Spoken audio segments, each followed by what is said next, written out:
In the years 1999 to 2000, I was an exchange student in Japan. If it is something you are considering doing, I have 10 pros and cons about being an exchange student. And this also applies to just living abroad.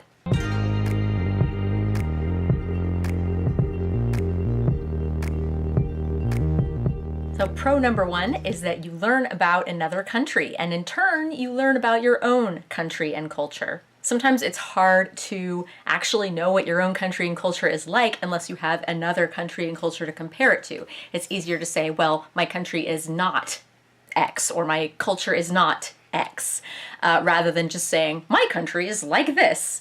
I was often at a loss when people say, what's it like in America? I'm like, I don't know. But if I can compare it to what it's like in Japan, then it's a lot easier to know what my own country and culture is like.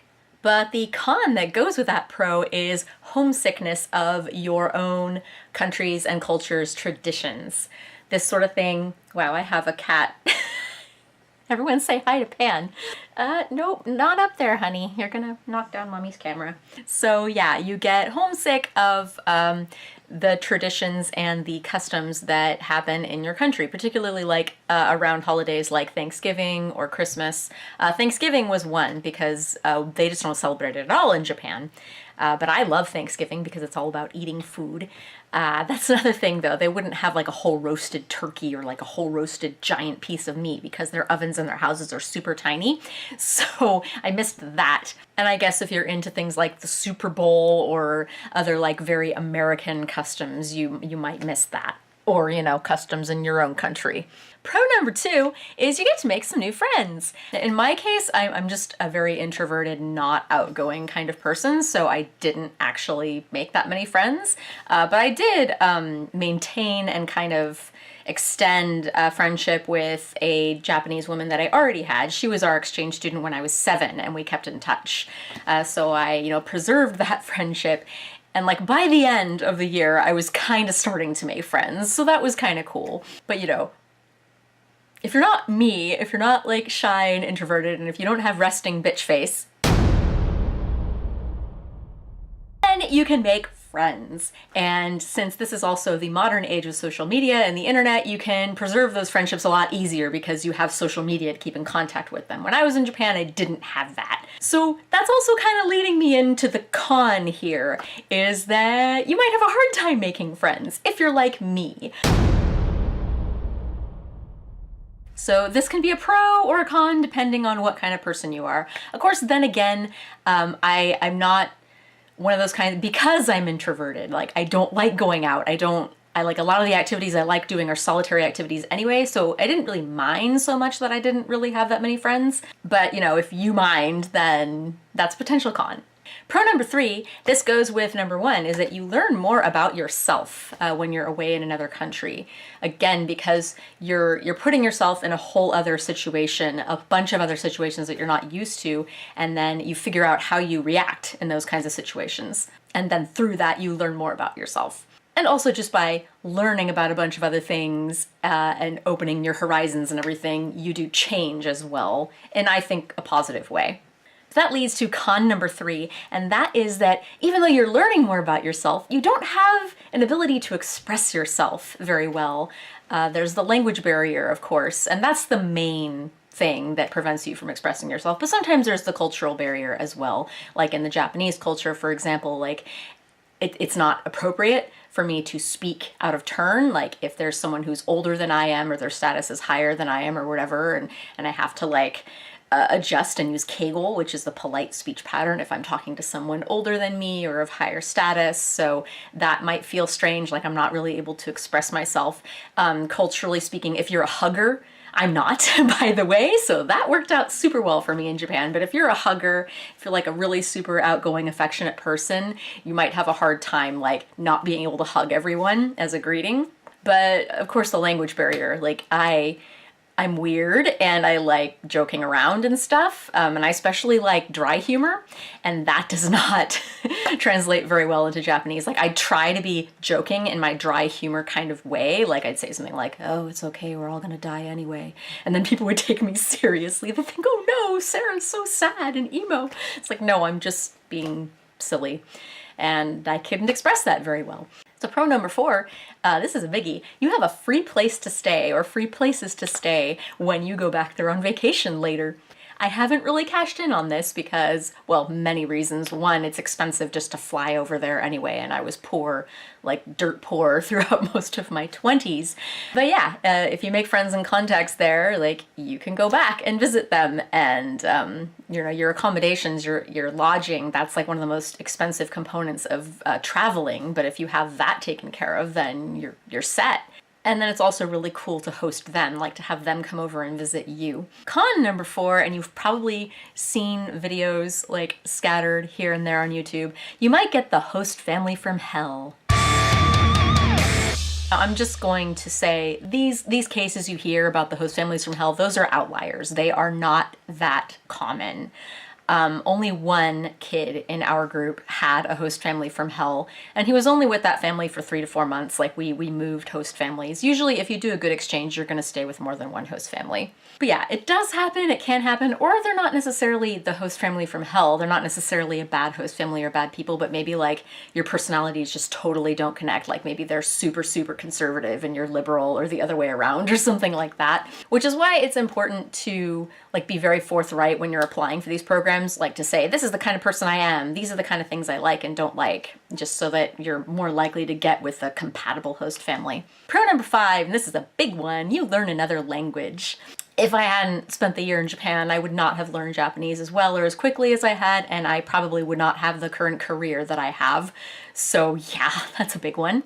But that leads into a con, number 5, and that is that it's not necessarily as easy to learn the language as you might think, especially today. I'm really grateful that I went there just before the internet blew up, because nowadays, God, I mean, if I went on an exchange and I didn't keep myself in check and I still had my smartphone at my disposal, like any time of the day, I could just go on social media or the internet and listen to people talking in English and talk to people in English and read English and write English.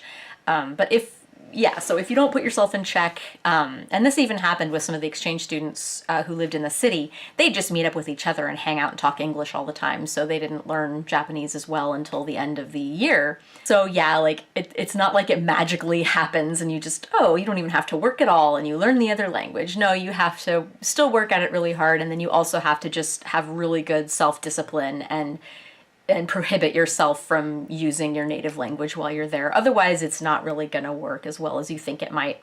Number 6, it's humbling. So it's one thing to be proud of yourself and acknowledge like where you are talented and intelligent and stuff, but it's another thing to be arrogant.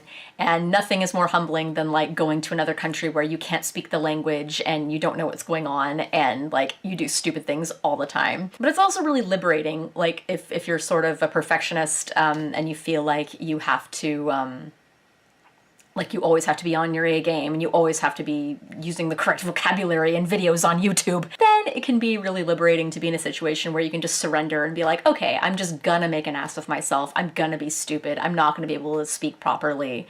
And, you know, that's liberating. And then it also is very humbling. And I think that's part of how it shapes you into becoming a better person. But the con that comes with that pro is if you go as a high schooler, you are most likely going to lose a year of high school. You're most likely going to have to repeat a year of high school and graduate a year later than you would have.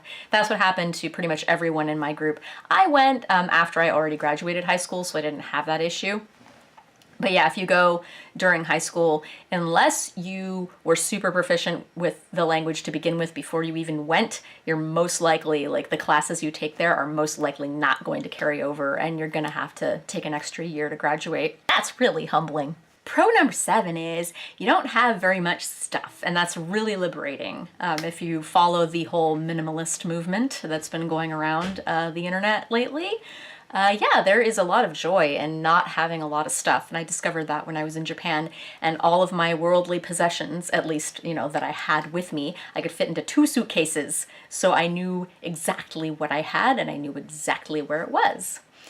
And that was really awesome. I grew up being a big pack rat and my room was always a mess and I never knew where anything was. But yeah, having the year in Japan where I didn't have very many possessions at all was really nice. It really reduce stress and help me prioritize things better and not really care about stuff so much. Con that comes with that though is boredom. I mean, it's not necessarily just associated with not having very much stuff, but you can be susceptible you can fall victim to boredom in this other country. And that kind of goes along with, oh, you can't understand anything that's on TV. You can't understand what anyone is saying. You don't understand what's going on. You can get kind of bored sometimes. That didn't really happen to me because I was just reading manga all the time, but you know. Pro number 8 is after you come back home, it gives you a lot of stories that you can tell people. Like, especially this is helpful if you're like me and you hate small talk, you hate talking to new people, you hate like parties and finding things to talk about.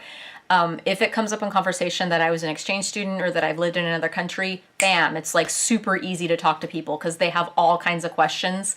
And like questions that can actually get a conversation going rather than like, what's your favorite music? Or, yeah, having a year abroad, especially if the other person has also spent time abroad significantly, then automatically you have like a lot to talk about.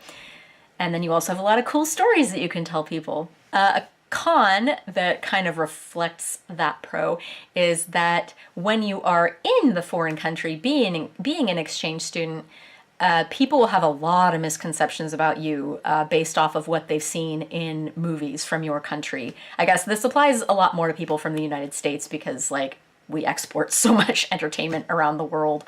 But yeah, people had a lot of misconceptions about me and about America, and I had to kind of set them straight. Like, because they had these misconceptions, they were a little bit let down when I'd say, oh, well, yeah, Christmas in America is not like a big grand ball where everyone dresses up in formal wear and like has formal and like they're in a big hall and everything is decorated with wreaths, and it's like, no, we just buy presents and we open them Christmas morning with pancakes.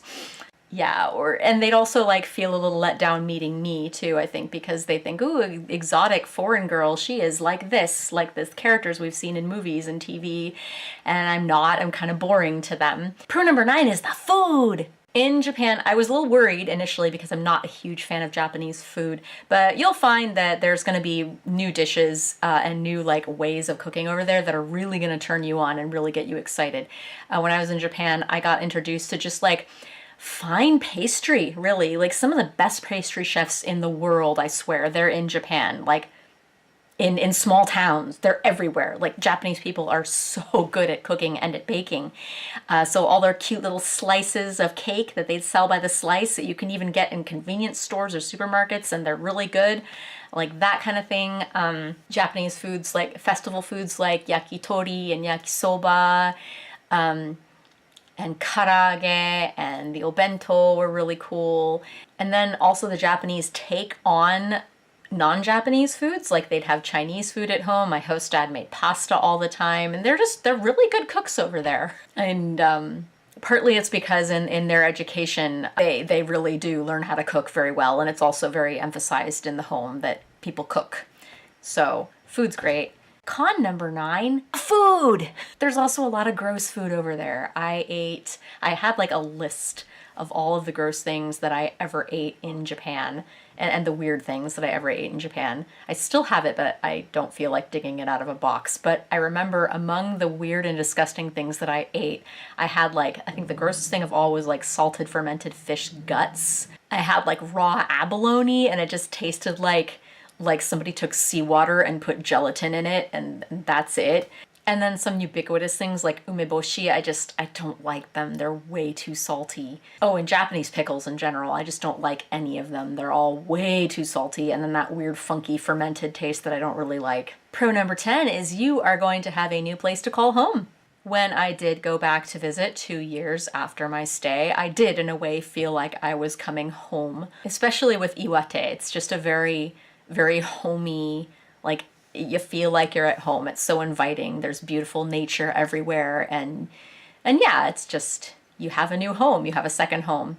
But then that comes with the flip side. The con of that is that you're now going to be pretty much homesick perpetually, wherever you are. Like if I'm in the United States, I'm homesick of Japan. If I'm in Japan, I'm homesick of the United States. So if any of this has inspired you to look into a study abroad, I went through Rotary International. I'm going to put their website link in the description down below. I highly recommend them. But there are other good organizations. If you're an adult, you can go through JET. I've heard good things. Well, I've heard bad things also, but I've heard mostly good things about JET. and other programs like that. If you want to learn more about being an exchange student in Japan or abroad or living abroad, I have a whole series of videos on that. I might not have made them yet, but if I have, they should be in the description below, or you can just search for them in my channel's videos. Bye!